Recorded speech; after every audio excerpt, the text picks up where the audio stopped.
Hey everyone, I'm Sarah and I'm enlisting in the United States Army. This video is just gonna go over my experience at Meps because I know I've watched 1,000,001 videos and none of them have answered all of my questions.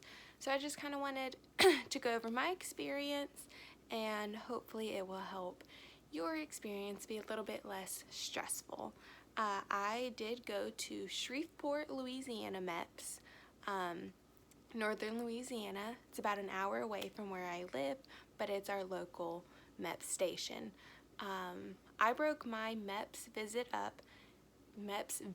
up into 3 different visits because I had, for 2 different reasons, I had my wisdom teeth removed, so they had to send in a form, not a waiver, some form to get that approved, and they didn't want to schedule my physical until that was approved.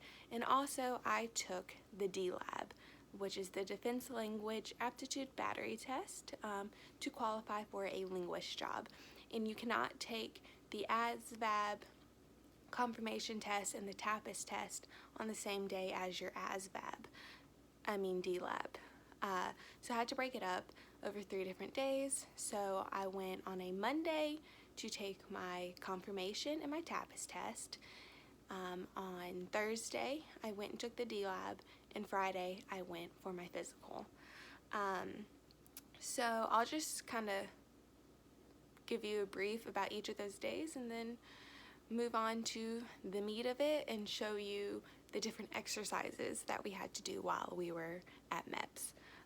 So on Monday, I went and took my confirmation test and my TAPAS test, and that was it. Got my scores, was there for about an hour, checked in, they took my photo, all of that, and I left.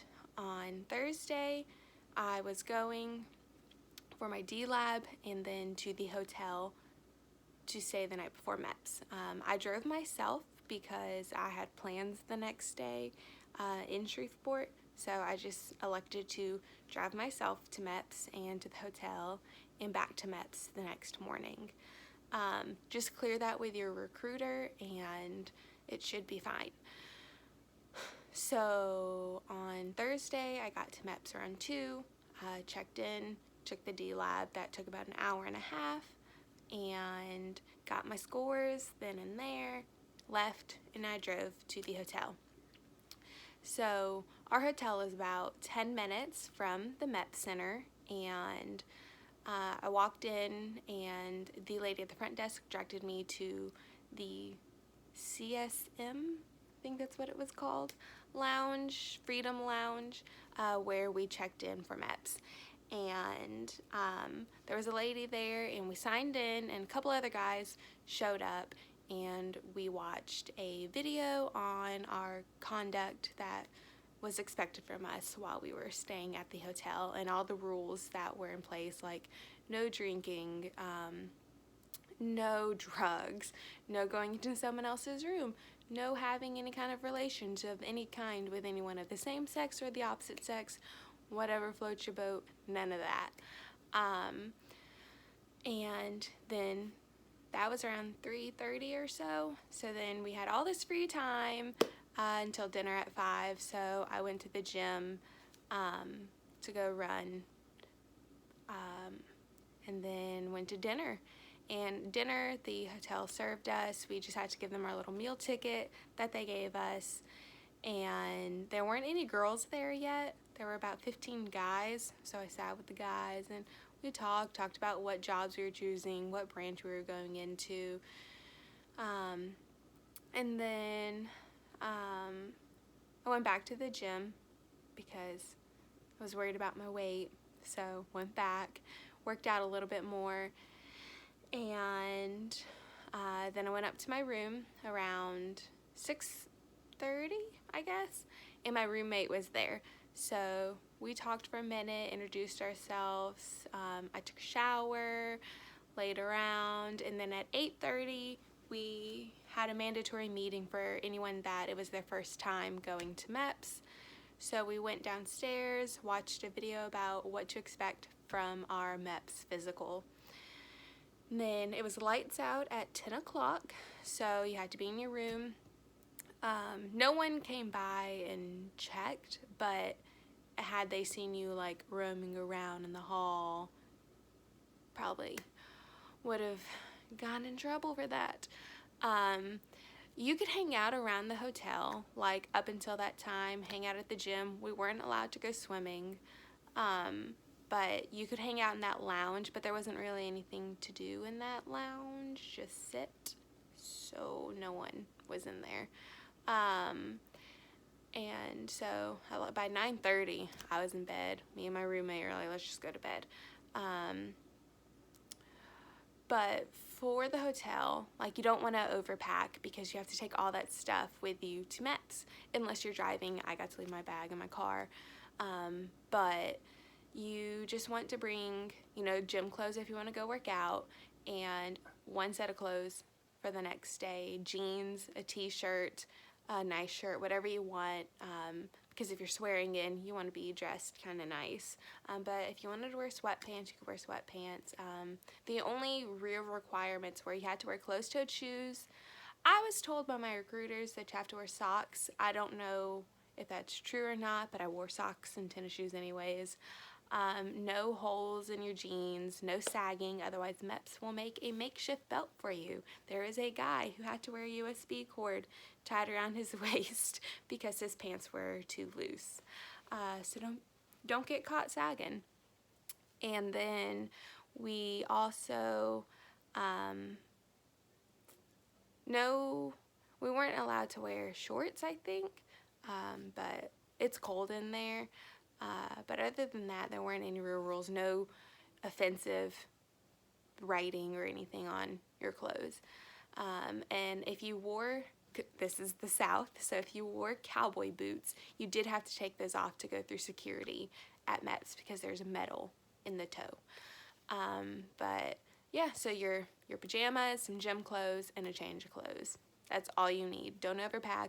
Don't bring all your makeup, girls. Don't, bring your curling iron or straightener or anything. You really just want to be comfortable. Put your hair up in the morning because you're going to be doing those exercises and your hair has to be out of the way anyways. So just pack light because you got to bring it with you. And don't bring any weapons, no mace, hand sanitizer, nunchucks. Someone apparently brought nunchucks once to our Meps. Just be careful. Read up on the rules on like Meps website, what you can and can't bring, because they will not let you in if you have it. So we went to bed and we had to be at breakfast for 5 a.m. So I decided I was going to take another shower in the morning because I like to shave my legs in the morning. So I woke up at 4 and took another shower, and at 4:20 my roommate was still asleep and she told me to wake her up, so I woke her up. But by 4:30 we'd gotten a wake up call. It's like an automated recording waking us up. But then we got ready. It was like 4:50 and we were like, let's just go down for breakfast. So we went down and there were already some people down there. We waited until they told us that breakfast was open. The hotel served us breakfast again, just gave them our meal ticket that they'd given us the day before when they gave us our room keys. And there were different things you could choose. There was toast, bagels, eggs, bacon, orange juice, sausage, hash browns, things like that. My recruiters and another guy, they were like, hey, don't eat the bacon and don't drink the orange juice because it'll raise certain levels when they take your blood work. So I'm like, I'm not taking any chances. And plus I was already trying to watch my weight because I was worried that I wasn't going to meet weight because my weight has been fluctuating this last week. So I just skipped that and got a little bit to eat. I didn't eat too much, just enough to wake up my brain and last throughout the day. So I sat, we ate, and by 5:40 we had to line up by the front door, and we were checking off on the list. Like, drivers checked off first, and we lined up our cars behind the bus, and then everyone else, like, you had to show your ID, and they checked you off the list, and you got on the bus. And so we all followed the bus to Meps. You had to show up at the same time as the bus because you had to go in with that group of people. There's no like late entry. So it was about 6 o'clock when we got to Meps, and a guy came outside and he laid down kind of the ground rules and brought out baskets for us to empty our pockets in. I just brought in my purse with, you need your license and your social security card with you at all times during Meps. So I just brought my purse in and my phone, and he told us that we had to put our stuff up in the closet. Anytime you go into Meps, like, you lock up your stuff. And girls were on the right, boys were on the left. And he separated us from shippers, but we didn't have any shippers. It was a Friday.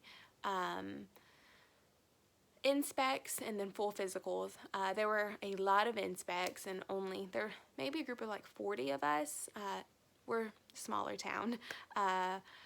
But inspects, shippers, physicals, there were about 20-ish of us that were getting physicals that day.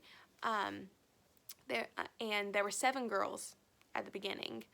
But we split up, and then he told us that inspects could not keep their phones with them at all, but physicals could, because they wanted us to be able to text our parents when we were about to take our oath so they could come in and watch.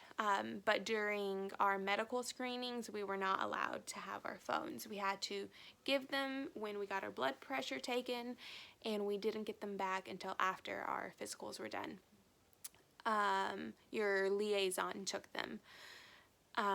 So the inspects went in first, went through security. We had to line up one by one and go through, and then a guy was standing there, and you had to tell him your last name and what branch you're going to, and he would send you to your liaison, and you would go to your liaison, and you got your medical file that has all your medical forms in there for the day, along with all of your scores from the tests that you've taken.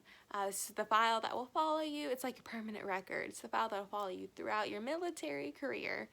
By the way, Meps goes the same for any branch, so this is relevant for anyone, Navy, Air Force, Army, Marines, whatever. So you go to your liaison, and they give you your name tag. You have to wear it on the left of your shirt all day. If you lose it, go get another one, because it's your meal ticket, it is your identifying safety, like all that good stuff, and it tells you what you are there for.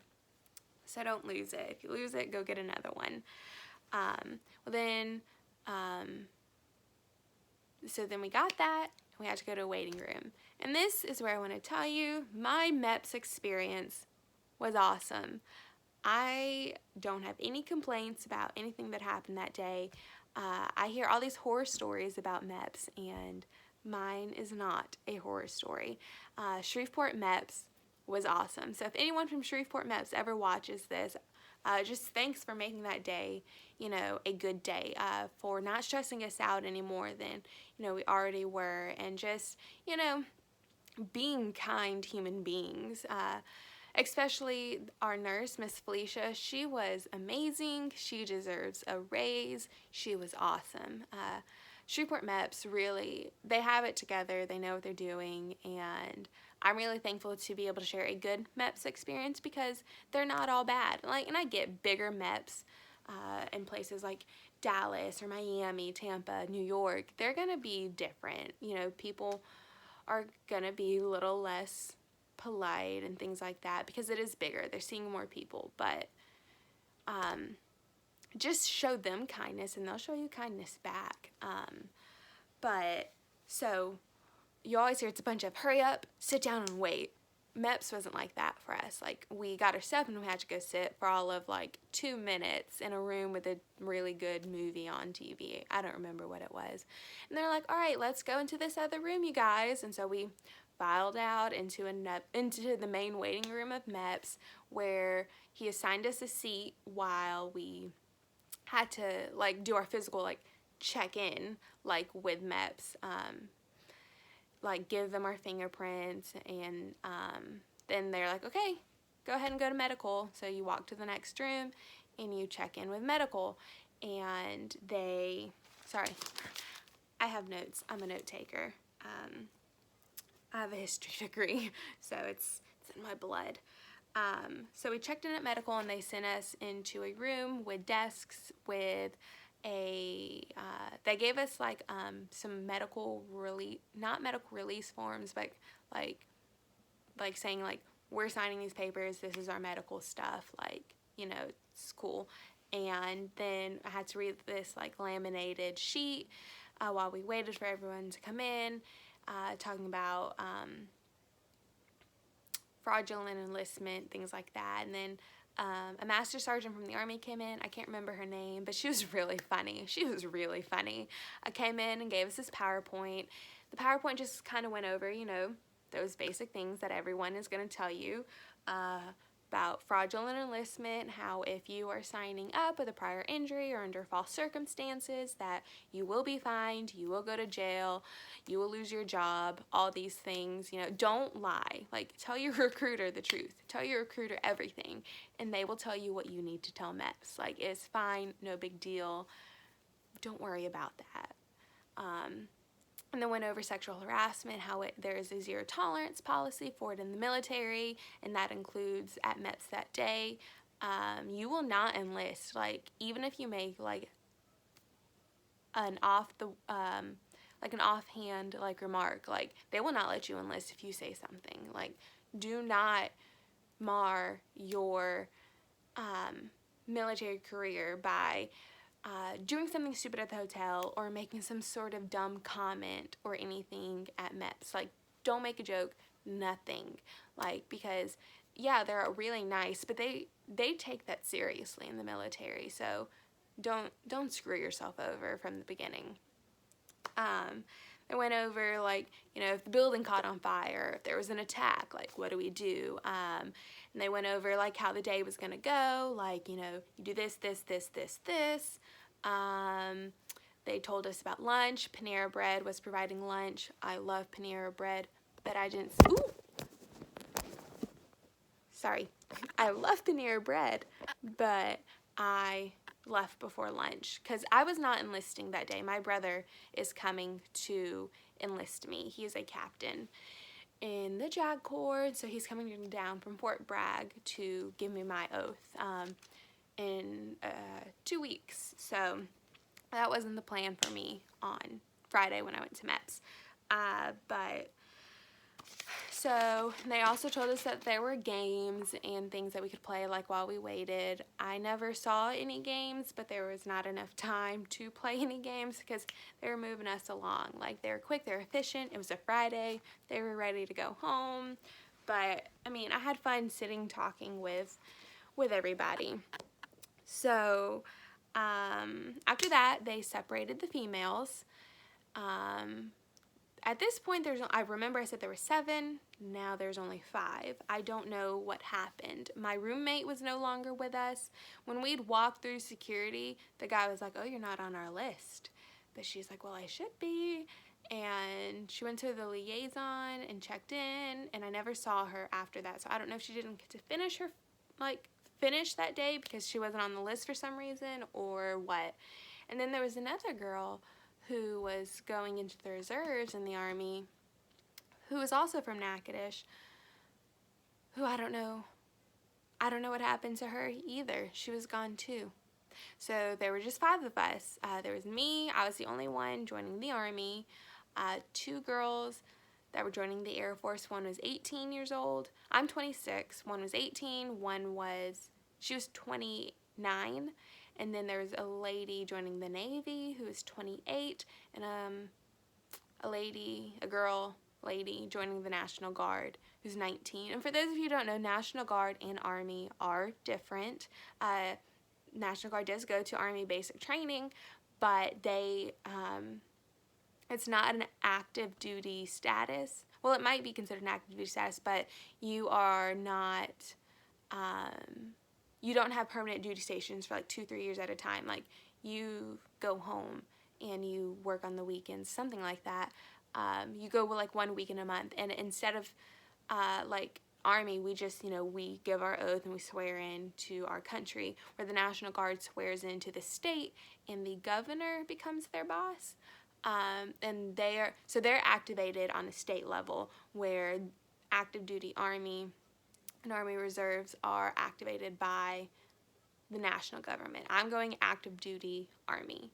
But anyways, so there's 5 of us, and we go into another room where Miss Felicia kind of goes over the paperwork that we were given that morning, and where we fill out more of the same kind of questions that a recruiter gave us in that giant packet. Like, have you broken any bones, sprained anything, have asthma, like the same questions. And but you can't answer no on all of them. You better be careful, because if you answer no, you're gonna mess up, because one of them is like, are you feeling healthy today? You better put yes. And then like we had to fill out this chart, like this pictures of the human body, like any scars, birthmarks, piercings, anything like that. I have my ears pierced, and I have 2 birthmarks. One's on my arm, and then I have one on my leg. I honestly couldn't remember which leg my birthmark was on, because I don't look at it. She's like, that's fine, we'll mark it later on, like when we can see your leg. I'm like, okay. And then we took our breathalyzer. Not a big deal. Don't use any mouthwash the morning before if it has any alcohol in it, because it will register that you have alcohol in your system. But you just breathe into the little thingy for 6 seconds, not too hard, not too soft, and don't worry if you mess up, you can do it again. Like, it's not a big deal. All of us got 0s straight across the board, so she marked it on our forms, and we left that room, and we went back into the main hallway of the physical stuff, the medical portion of Meps. And the doctor, I think he's the main doctor at Meps. I'm not really sure if he's civilian or military, because they have both working back there. And he checked our ears real quick to make sure we didn't need to get an ear wash. I've heard that if your ears are dirty, you can't go through with your physical, but they were talking about an ear wash. I don't know, but just make sure your ears are clean before you go. Not just with Q-tips. Either get some hydrogen peroxide and pour in there, or do some ear candles to just really get your ears nice and clean, because if they're dirty, that can point to some other medical issues. So you don't want something so trivial to, get sent home over. Yeah, and then so we got our ears checked, and then we went and got our blood pressure done. There were 2 people taking blood pressure, so you had to wait like 5 seconds, because it doesn't take long. Get your blood pressure and your pulse checked. And my blood pressure was too high. It was a little bit elevated, they said. But they're like, we'll just check it later on during the day, whatever. I was like, okay. Like, I don't have high blood pressure, but I got kind of nervous because I knew they were about to check it, and I guess I was overthinking it. No big deal. I mean, I donate blood all the time, kind of thing. So, and they can tell, and they know that. They know that you're on a heightened kind of mood. Is that the right word? That's not the right word. But you at a heightened state, and so that's going to elevate your blood pressure some. So they're like, that's fine, why don't you just go ahead and go do your urinalysis. Okay. So, I mean, they're all really nice, like I said. So me and one girl go to take our urinalysis, where we pee in the cup. For a lot of people, I guess girls especially, because it's not as easy to pee in a cup as it is for guys. A little bit nervous about that, but by the time you're there, you're just like, meh, whatever. But make sure, they don't let us really go to the bathroom while we're there until you get to pee in the cup. This is probably like 8 a.m. by now, maybe. I didn't have a watch, didn't see the clock, I don't remember. But like, go to the bathroom when you wake up, but after that, hold it, drink some water, hold it until it's time to pee in the cup, because if you can't pee in the cup, then you can't do your physical. So me and one of the girls that was joining the Air Force, we went, and a lady from the Air Force was actually the one who went in with us. There's 2 stalls, and there was a window that went to, like, I call it like the pharmacy, the lab, whatever, where they collect your samples. This guy was like, popped his head out. He's like, hey, don't go yet. And we're like, okay. And he's like, gave us the rules, like, you know, she's gonna watch us. You need to put it down on the floor when you're done. We need to see your hands the whole time. Don't wash your hands until we're completely done in here. When you're done, you're gonna bring it up here. We're gonna do this, check this, whatever. I'm like, okay, like, whatever. So the Air Force lady, like, he leaves. That window doesn't close, by the way. He leaves. She sits in the chair and watches both of us. She's like, all right, go ahead. And she's like, you know, I know this is awkward. Like, I know it's not a big deal. And she's like, it's easier if you hold the cup in the front. We're like, okay. Like, she's like, all right, well, pull your pants down and go ahead and do what you gotta do. I'm like, okay. It wasn't bad. Like, I guess, you know, we just really had to go. I don't know. Just stuck the cup down there and peed and done. The other girl got done for me, so I had to, like, wait holding my pee longer. That's so weird. But so then you get up to the window, you give him your pee, and he's like, everywhere you go, every station you go, they make you check your social security number to verify, you know, this is you, like 5 different times.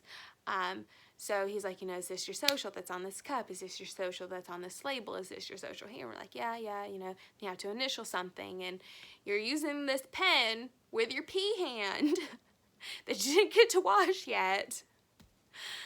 He has on gloves, lucky him. And then he pours your pee into some cups, 2 different cups, and then he sticks a little test strip in one, and then this is, like, you know, to test for drugs, and pregnancy test also, I think, for females, but I think your blood does that too. I'm not sure which one, but then he seals it off, and then he hands you back the rest of your pee. You pour it out, throw it away, wash your hands, and then you're done. Was not bad. It took all of, like, 3 minutes to get that process done with.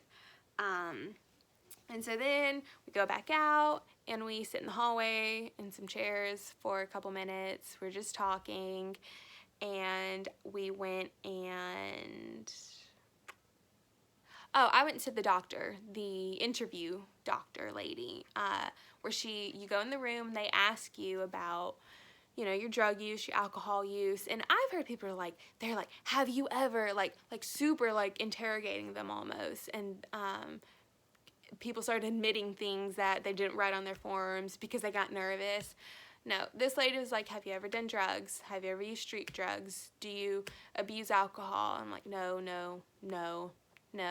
Like, they can tell. Like, they're not going to sit there and hound you if you're sitting there telling the truth. Now, if you're sweating bullets, looking like you're lying, yeah, they're going to be like, hey, tell us the truth.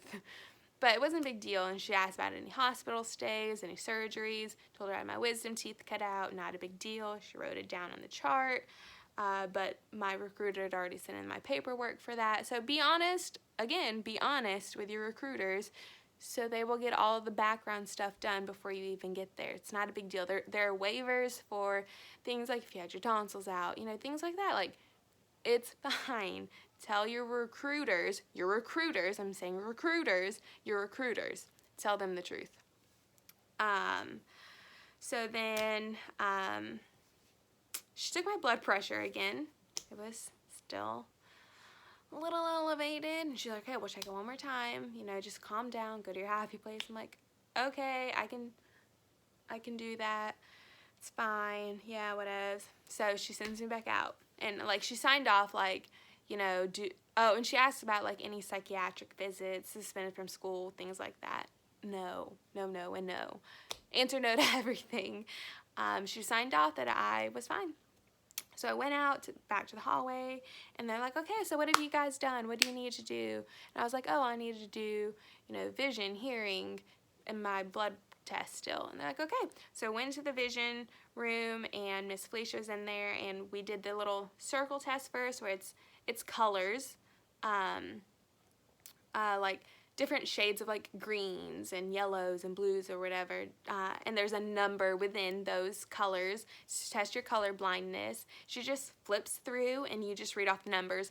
I don't think you're really supposed to sit there and like stare. Like, you're supposed to say the first thing that you see to test, like, you know, do your eyes register different colors and things like that.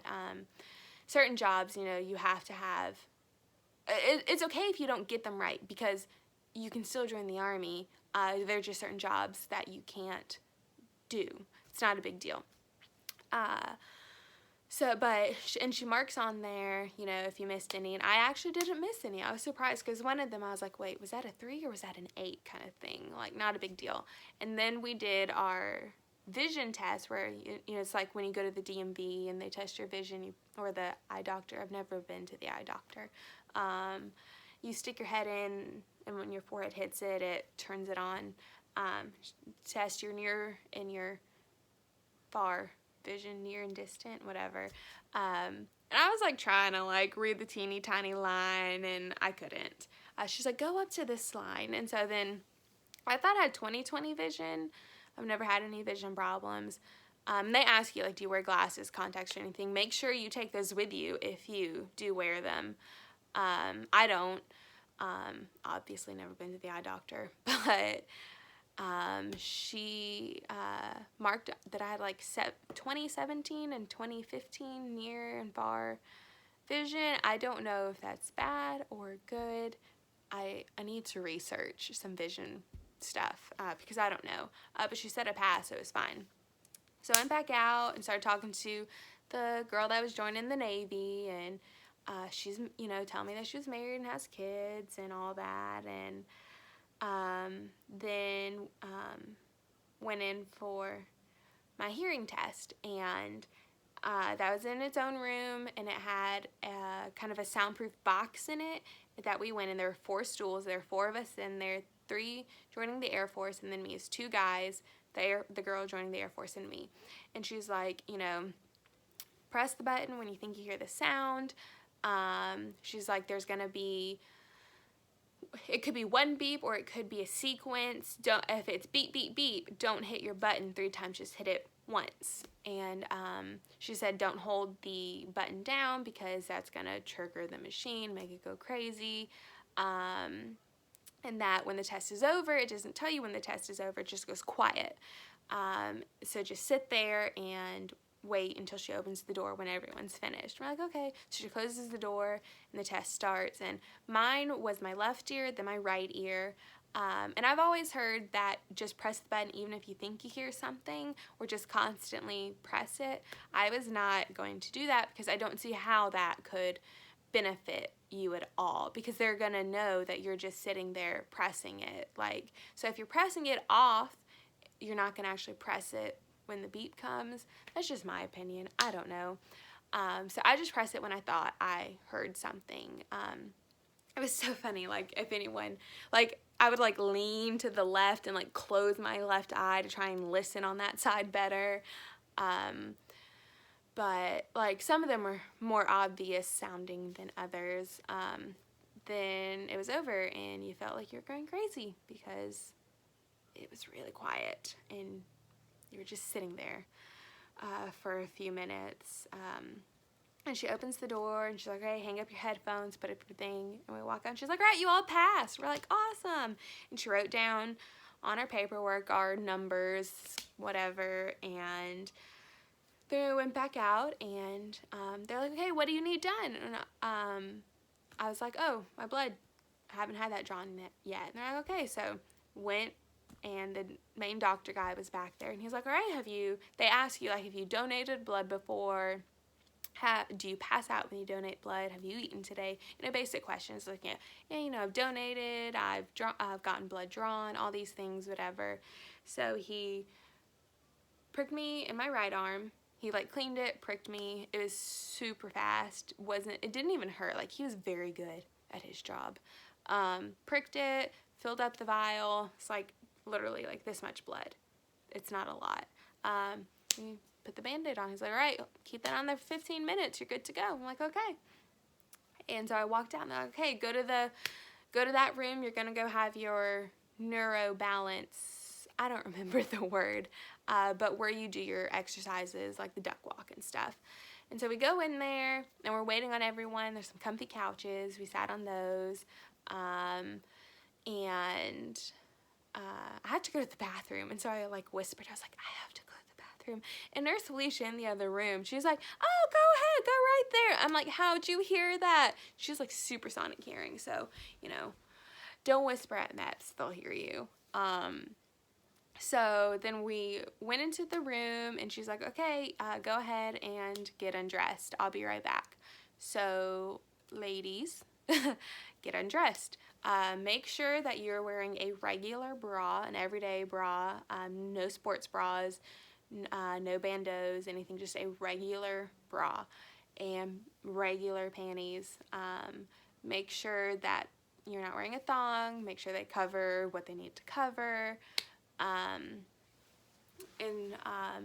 You have to, so you take off all your clothes, leave on your bra and your underwear, and you have to take off your socks because she also looks at the bottom of your feet.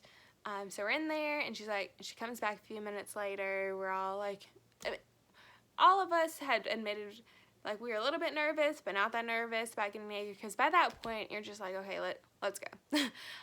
So we didn't care. Like, no one cared. It's not like we're like, oh, whose body's better, or, oh, you know, nobody cared. And I'm like the most conservative person you'll ever meet. Like, I don't even like to be naked in front of myself. And I did not care at this point. Like, what does it matter? So don't stress about that if that is something you're worried about. Like, no one is looking, no one cares. It doesn't matter if you are the skinniest, most beautiful person or you have stretch marks all over your body. Like, no one cared. Like, all we cared about was like supporting each other, and like we were all encouraging each other, and like they knew about my blood pressure, like, you know, it's gonna be fine, like all that. Like, we were just there helping each other, giving each other the tips like that we've heard about, like, you know, the duck walk or the other exercises, anything like that. So then she's like, all right, height and weight. We're like, okay. I went first because I was nervous because I didn't know if I was going to make weight or not, because we were measuring that I was 5'4.5" at my recruiters. And so my max weight for the Army was 156 for my age group. Every age group, every height, and female and male have different standards for each branch. So if you're joining the Navy, it's going to be something different than joining the Army. So just check with your branch with their requirements to see which you need to see what weight you need to be for your height. Some have a minimum weight, some don't. The Navy, I know, doesn't have a minimum weight, but the Army does. Like, my height, I think it's like 110. I'll never be 110, so I don't have to worry about that. But I had to lose 30 pounds to be able to join the Army. So I lost 30 pounds, and the day I met my weight requirements, they put me in the system, and it's like, all right, let's go. But my weight had been fluctuating, so I was nervous. I've been working out so hard the last week, like multiple times a day, just to make sure I made weight. So I get on the scale. I need to be 156. I was 151. I was like, oh my gosh. I was so happy. I was so relieved. Well, then she measured my height. And I don't know what I was doing, but she measured me at 5'4". I don't know. Was I not standing up all the way? I don't know. But I'm like, 5'4", what? I didn't know what the max weight for 5'4" was. So I was like, oh my God, am I going to make it? Like, I don't know. So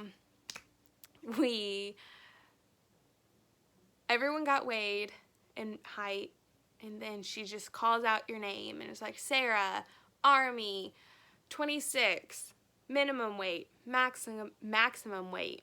You made it. I'm like, oh my, 151 was the max weight for 5'4".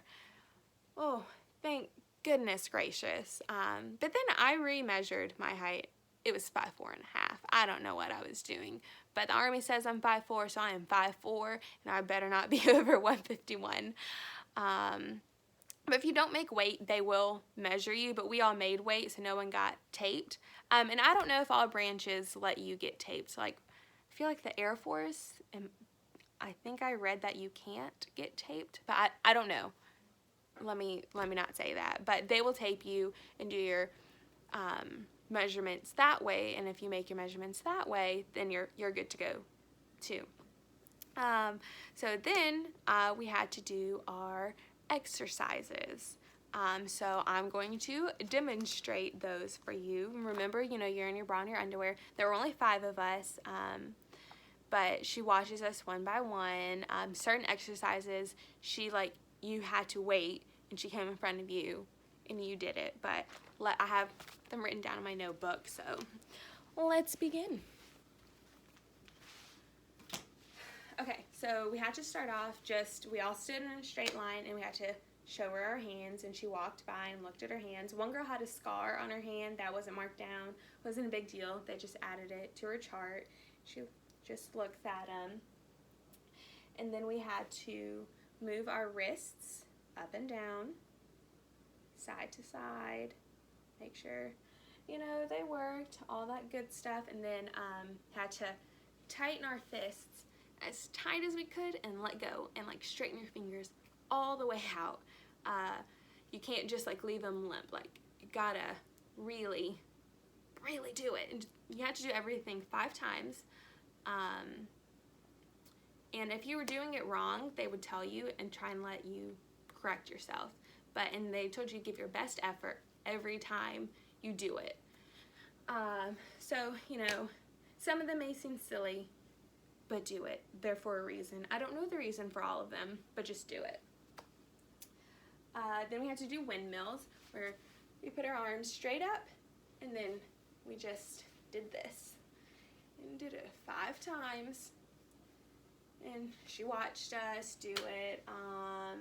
And then I've seen 2 different versions of this one being done, where you throw them in and not hit your shoulder. But ours was, we made a thumbs up, touched our shoulders, and threw our arms straight out. And some of us were kind of dropping our arms down or going back or forward, but they were no, you need to make sure you're going straight down. They wanted us to pass. They were telling us, they were letting us fix our mistakes. So, obviously try and do them right, but sometimes it can get a little confusing. So just touch your thumbs to your shoulders and throw them straight out, all the way straight, as hard as you can. That was that. Then we had to bring our arms up, straight, and bring them down to our hips, as hard as we could.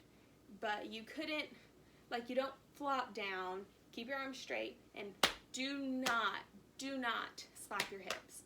Go straight down. And also we had to do, with our fingers, we had to touch our fingers to our thumb, starting with your index finger, without looking, and we just had to do it until they told us to stop.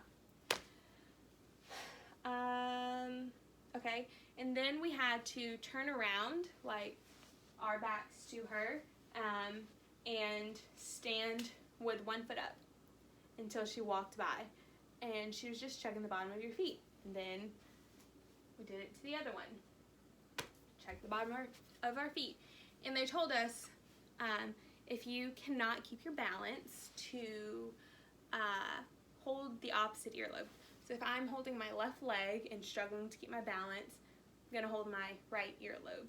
And it works.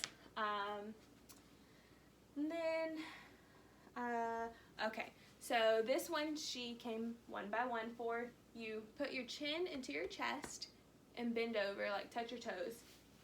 It's not, you didn't have to touch your toes, but you had to bend all the way over. You had to make sure your hair was out of the way. And you bend over, and then she walked by, and when she touches your back, you got up. But you couldn't look from side to side or move. You just had to get straight up so she could check your spine. So you just got up. We have to stand on our tippy toes. And then Rotate our ankles. Didn't matter what direction, just show that they move, they work correctly. And then we had to hold, you have to hold your leg up at a 90-degree angle. You would only do like one exercise. You would do it on both legs. You wouldn't do all of the exercises on one leg and then all of the exercises on the next leg. No, you did one exercise, both legs, then you moved on. So we had our knee up, and we had to point our toes up, point them down, up, down, all that. Scrunch our toes, wiggle our toes, make sure that they work, all of that. Okay, and then we had to, let me show you from the side. We had to hold our leg up and kick down, go straight down without hitting your heel. And then you had to do it to the back, straight down. Did it 5 times. You weren't kicking forward and you weren't kicking backwards. You just going straight down without hitting your heel. Do that on both legs. And if you messed up, like they told you what you're doing wrong and let you do it again. Okay, we had to walk. It's like a distance of like 6 or 7 feet. You walk on your tippy toes, and then you walk back on your tippy toes, and then walk on your heels, and then turn around, walk back on your heels. Nothing crazy. One girl was kind of like walking like on the sides of her feet, and they're like, hey, you know, that's not how you do it. So she had to do the exercise again. So just be careful that you're up, not to the side. And then the part you're probably all watching for, the duck walk. So she's like, all right, let's do some squats and warm up your legs. So we're not like these squats, but like sumo wide-legged squats. You kind of point your toes out some and you squat just all the way down like 5 times, and then on your 5th one you stay down. And she talks to you, so you're hanging out like this for a few minutes, and she explains to you how to do the duck walk, which it's really simple. She's like, you know, take 5 steps forward, turn around, 5 steps back, turn back around, but don't touch the ground. My recruiters told me that you had to put your hands behind your head, but no, they just told us to put our hands on our knees. But honestly, as long as they weren't on the floor, they didn't care. And you walk heel to toe, heel to toe. Keep your legs as far apart as you need, so you can keep your balance and do all that. So we're like this, but I'm gonna back up so I can show you. It's just 5 steps, not the biggest steps ever, just 5 steps, not a race. So we're down. Let's see if I can do this today. Heel, toe, heel, toe, heel, toe, heel, toe, heel, toe. Okay? 5 steps. And actually it's a lot easier, I realized, to put your hands on your knees. So you stay in your squat position. And one girl, like, kind of, when she turned, like, put her hand down for a half second, like, no, pick your hand up. It was no big deal. Like, as long as you don't fall over, catch yourself, like, you're fine. So you turn around and you walk back. Heel, toe, oh, I fell. Heel, toe, heel, toe, heel, toe, heel, toe. You turn around. All right, so we're still in squat position, and we have to stay like this. And one by one, we had to do our knee drop. When you do your knee drop, your knees have to hit the ground, same time. Gotta hear it. And your heels need to be up, like you can't be flat, like I can't even do it. So your heels have to be off the ground while you're squatting. Put your knees together, and she walks by, and you fall, okay? So when you fall, heels still need to be up and your toes pointed towards your butt, and you just roll and get up. So let me show you again. Knees, hip, down, up, done. I'm not that graceful at it. I actually stumbled when I got up, but it wasn't a big deal because I could get up. So let me show you from the side. We're squatting, knees together, down, up, done. And that was it. Oh no, we had to walk briskly, just normal walk, walk fast, like power walk, that's it. That's just your normal walk, just to make sure your stride, your gait is okay. And then after that, you go in for your female exam. We all got completely undressed, and ladies, if you're on your period, it's not a big deal. 3 of us were on ours, and Miss Felicia's like, I know y'all are on your period, it's not a big deal. Just, have a tampon in, not a pad.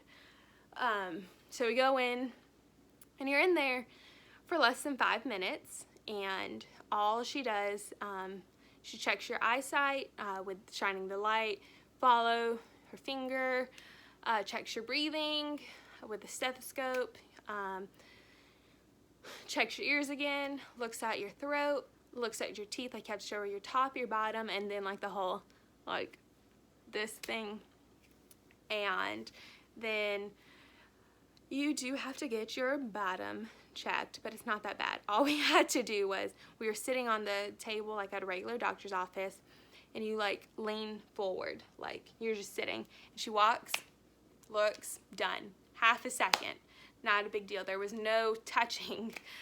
And then you laid back. Females, males, you don't have to do this. I don't think.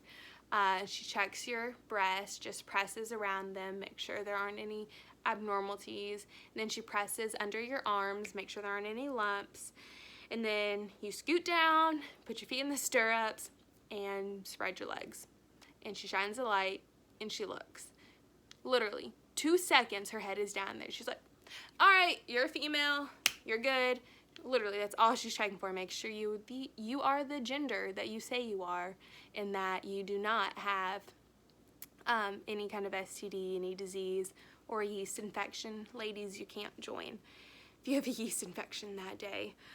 But not a big deal. All you have to do is, like, I think get like a letter and like saying when it's gonna clear up. I don't know. I didn't have one, so I don't know. Then I got dressed, and she checked my blood pressure again, and it was still too high. I was upset, and they could tell I was upset. They're like, it's not a big deal.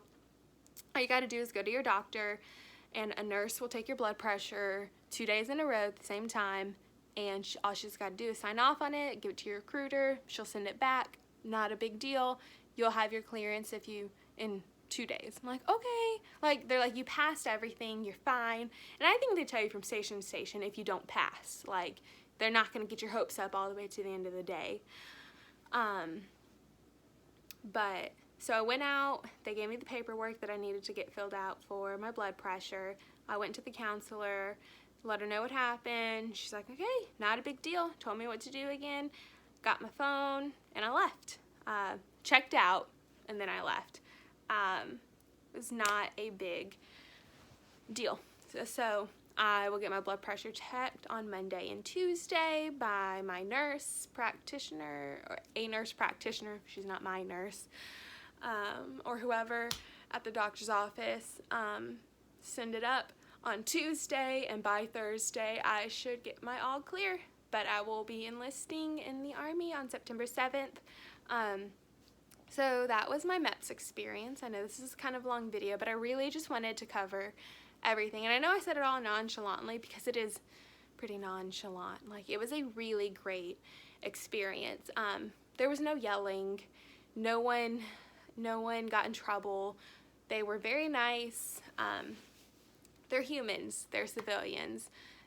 some of them were civilian, some were military. Just show them respect and thank them and all of that. Like, they're doing their job. Like, they want you to have a good experience. They want you to get into the Army, the military, and they want you to just thrive. They're not going to purposely try and sabotage you. They're only making sure, because if they put someone out into the military who is not medically cleared, you know, it's going to come back on them. So they just want to make sure you're in good health.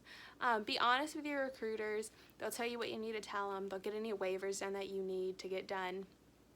And just, you know, go in, you know, try and rest as much as you can the night before. I was done by like 11:15.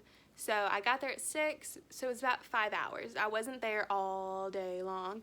Now, if you have to take the ASVAB again that day, then yeah, it's going to be a little longer, because that takes about 2 hours. But once, say I pass, I would go get my phone, and I went to the waiting room and waited for the next enlistment ceremony.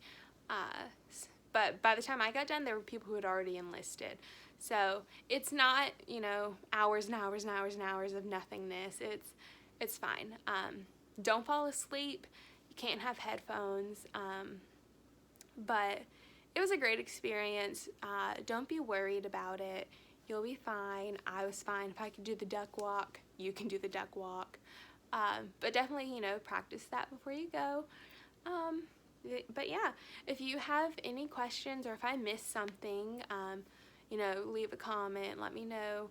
And I know everyone's Meps experience will be different, but that was mine, and I hope I covered everything that I had questions about, so hopefully everything that you had questions about will be covered. But yeah, I will see you later. And by the way, congratulations. If you've made it to this video, made it this far, it means, you know, you're interested in the military, and I just wish you the best of luck. You're making the best decision of your life. All right, well, I'm going to do a video on my DLAB experience for any of those who are interested in taking the DLAB for a linguist job, what to expect for that test, but that'll be in a couple of days. So, all right, thanks you guys. Sorry it's so long, but I hope I covered it all. Bye.